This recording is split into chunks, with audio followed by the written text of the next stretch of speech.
main character's martial siblings realized that maybe their whole staying away from each other, not really bonding with each other and connecting to each other, is the reason why the main character didn't come to them about being almost forced upon back when he was still in school.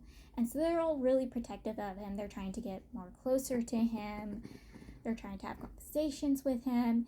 And he's like, none of that actually happened. Like, that didn't happen, but like, he can't really outright state that. And they're also really concerned about his white hair, but he doesn't really care about his white hair. And he keeps telling them that he's fine, but they want to be by his side, especially his third martial brother.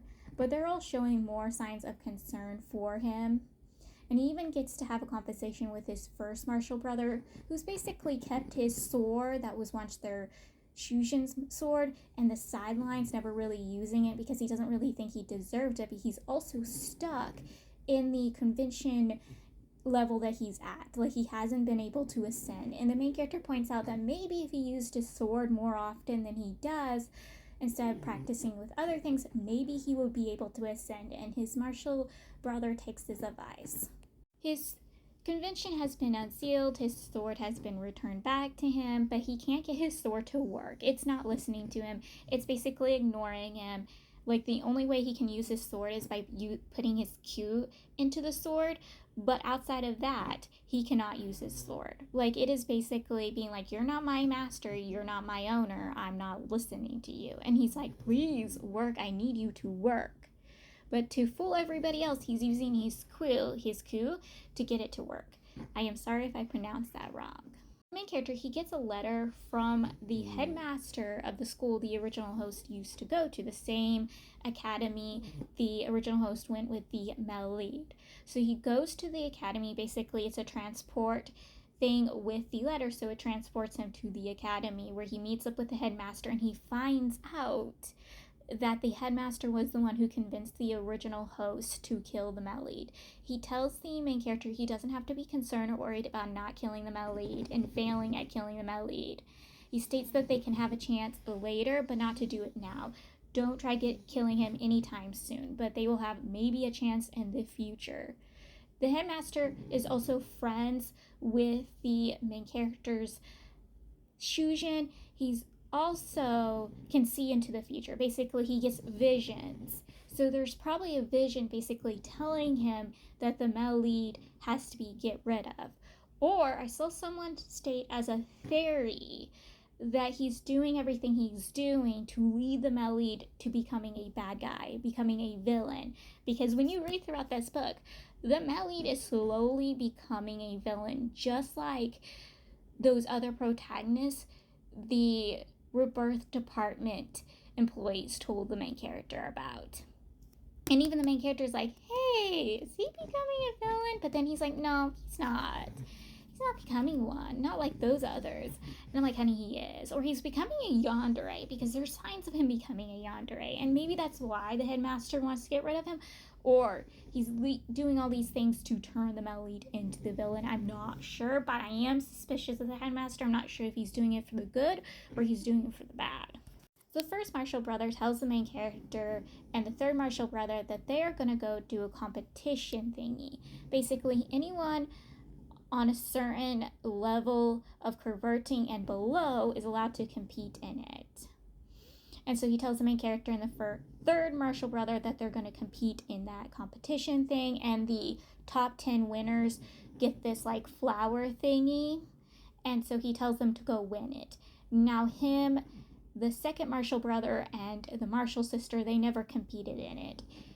One, because the competition thingy wasn't really a thing when the first martial brother was at those levels. The second martial brother, he did some things at the competition, like he went to see it, then saw it was boring and left. And the martial sister was in a battle like war thing during that time period, so she couldn't compete.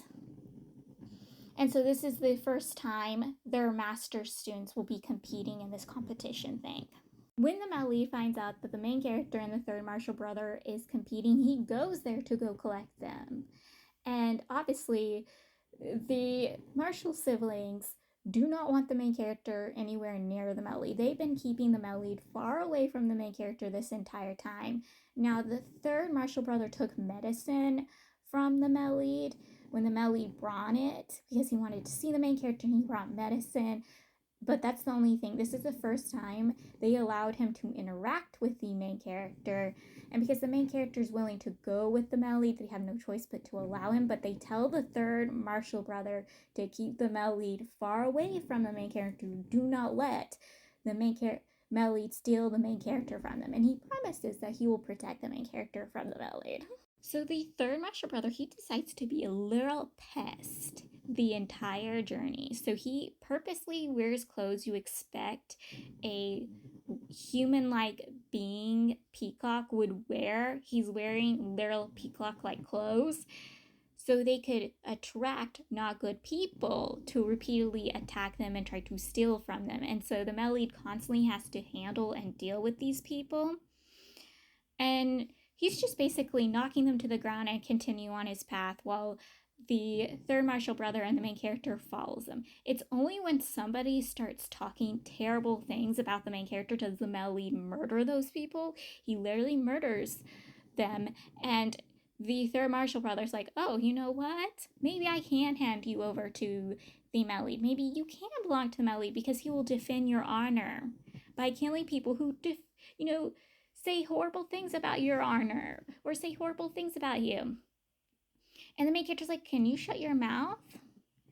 And like the male lead at first was worried and anxious that the main character was upset at him for killing people to protect the main character's honor. And he tries telling and convincing the main character that he did the just thing. He did the right thing. I am not kidding. He does do that. He literally does do that. He kind of reminds me of the male lead from Scum Saving System. They kind of give the same vibes. He also feels like a mixture of also the male lead from Grindmaster Demonic Convention. I don't know why, but it feels like those two guys into one person. But yes, full on happening. And the third Marshall brother decides to dress normally after this event. Also on their travels, they end up running into another sack, and this sack has history of not liking the main character's sack and causing issues for the main character's sack, so no surprise, they tried getting in their way and refusing to yield to move.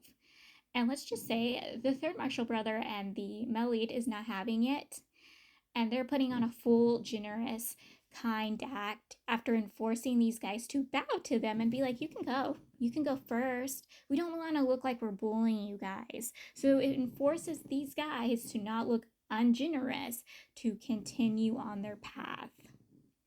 And I'm like, I kind of enjoy the third Marshall brothers and the male lead's personalities. It's very fun to read.